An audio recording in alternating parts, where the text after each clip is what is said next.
Bonjour YouTube. Aujourd'hui, j'ai l'honneur d'avoir comme invitée Laura Van Pimbroek, qui est photojournaliste. Donc on va échanger sur le thème de l'acceptation de soi, gros sujet d'actualité.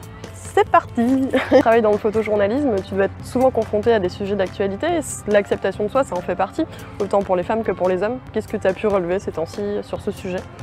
Dernièrement, on parlait pas mal d'Instagram en fait et de ces filles, parce que voilà, pour moi, c'est des filles qui sont trop minces et du coup, en fait, tu as des femmes et des filles qui essaient de s'identifier à ça mais qui ne peuvent pas, qui essaient d'y ressembler mais qui ne peuvent pas et du coup qui partent dans des extrêmes en fait, soit des dépressions, soit des extrêmes alimentaires, etc. Et donc on fait face à ce problème-là dernièrement, Du coup, toi, tu connais des gens autour de toi qui ont des complexes comme ça? Toi-même, t'en as peut-être? Ah, moi j'en fais partie, complètement. En fait, on est deux, ça tombe bien. Depuis une dizaine d'années, en fait, je suis bercée dans les stigmates 36-38, dans laquelle je ne rentre pas. Et j'ai essayé. Ah oui, on a des hanches.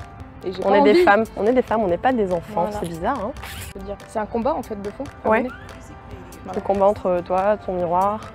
Toi, ton miroir, et puis les gens en fait, parce que finalement. Et surtout les gens, On est là pour faire prendre conscience que, en tout cas, les médias commencent à s'en charger, de faire prendre conscience que la vérité, c'est pas ça. Oui, c'est clair. Voilà. C'est vrai que le problème, moi je l'ai constaté au travers de mon métier, c'est surtout les gens.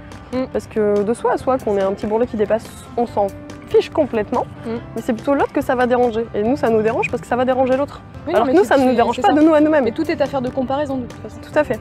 Donc si vous aussi, vous en avez marre, eh bien, on va vous donner quelques astuces pour accepter un petit peu tout ça, parce que c'est quand même assez joli, vous avez des atouts, pas que des défauts. Donc on va essayer de mettre la caméra sur un angle positif de votre corps pour que vous puissiez l'accepter.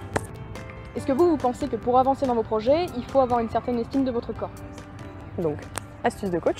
Pour ma part, je dirais qu'avoir une estime de son corps, c'est important, parce que dans vos projets, pour avancer et entreprendre des choses grandes, il va falloir vous mettre en avant.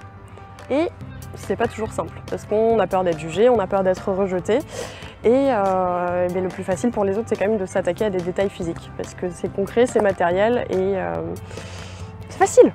Donc comme on est là aussi pour vous aider, quand même, on va vous donner 3 astuces pour un peu mieux accepter votre corps. Donc pour moi, la première, ce serait d'avoir une réelle conscience de votre corps. Comme on disait, les yeux, ça va un petit peu déformer la réalité. Donc moi, ce que je conseille très souvent à mes clients, c'est d'aller se faire masser. Ça donne une conscience réelle de notre corps. Nous, quand on le touche, c'est encore un petit peu subjectif, mais quand quelqu'un vous touche, vous avez vraiment conscience de la place que vous occupez. Et là, on est dans la réalité et plus dans l'interprétation et dans le jugement de soi, entre guillemets. Deuxième astuce par Laura. Quand vous vous levez le matin, prenez le temps de vous regarder concrètement nu devant le miroir. Je sais que ça peut paraître un petit peu extrême ou débile, mais prenez le temps en fait. Prenez-vous 5 minutes et 5 minutes de bienveillance. Regardez un petit peu vos courses, ce que vous voyez devant vous et dites-vous que vous êtes beau, tout simplement. Un peu de bienveillance, ça fait du bien. Bienveillance. Du coup, la troisième astuce, on va la présenter ensemble parce qu'on travaille ensemble là-dessus avec également d'autres photographes. C'est la photothérapie. Donc on vous propose des séances photos qui vous permettent d'avoir une image réelle et concrète de vous. Ça va vous mettre en valeur et vous faire prendre conscience de la réalité des choses, car l'appareil photo, contrairement à vos yeux, ne va pas déformer votre image. Donc tous les matins, vous vous regarderez en photo et vous direz « bonne journée, t'es beau ou t'es belle ». Donc maintenant que vous avez 3 astuces pour vous accepter et prendre un peu plus confiance en vous et en votre corps, on compte sur vous pour les appliquer. Parce que bon, on voulait vous dire quelque chose. Vous êtes beau. Surtout, ça ne tient qu'à vous. Oui, ça ne tient qu'à vous en fait. Les autres, s'ils disent que vous n'êtes pas beau, mais ceux qui sont pas beaux parce qu'ils sont pas bienveillants, du coup ils sont très moches dedans. Et potentiellement dehors, mais ça c'est pas important. Donc vous êtes beau. On vous remercie d'avoir visionné la vidéo. Il vous reste désormais 3 choses à faire. Aimez la vidéo, vous abonner à la chaîne parce qu'il y aura d'autres vidéos avec d'autres invités et visiter mon site internet oser-coaching.fr. En commentaire, le site internet de Laura, sa page Facebook pour découvrir son travail parce qu'elle a quand même un peu de talent. Au revoir YouTube. Et vous êtes beau, hein.